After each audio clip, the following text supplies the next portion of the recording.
ধানমন্ডি ৩২-এ আজও থামেনি উৎসুক জনতার। সকাল থেকেই বিভিন্ন ভারী যন্ত্রের সাহায্যে বাড়িটি ভাঙতে এবং সেখান থেকে রড সংগ্রহ করতে দেখা গেছে।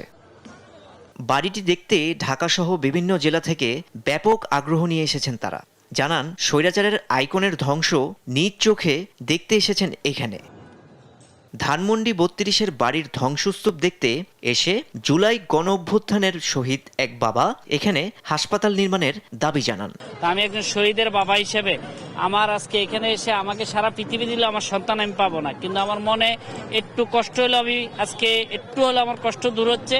এরকম একটা পেশিবাদীর এবং একটা বাসভবন বা পেশিবাদীর চিহ্ন এখানে ধূলিসাৎ করে দিছে, এতে আজকে আমি একটু হলেও শান্তি পাচ্ছি। তা আমি ডাক্তার ইউনূস সাহেবকে বলবো, এই জায়গাটা যেন 20শে জুলাই 2024-এর যারা শহীদ, যারা আহত, যারা নিহত শহীদ বীরদের জন্য এখানে একটা বড় হসপিটাল করা হোক। তবে কারো আছে বিপরীত প্রতিক্রিয়াও।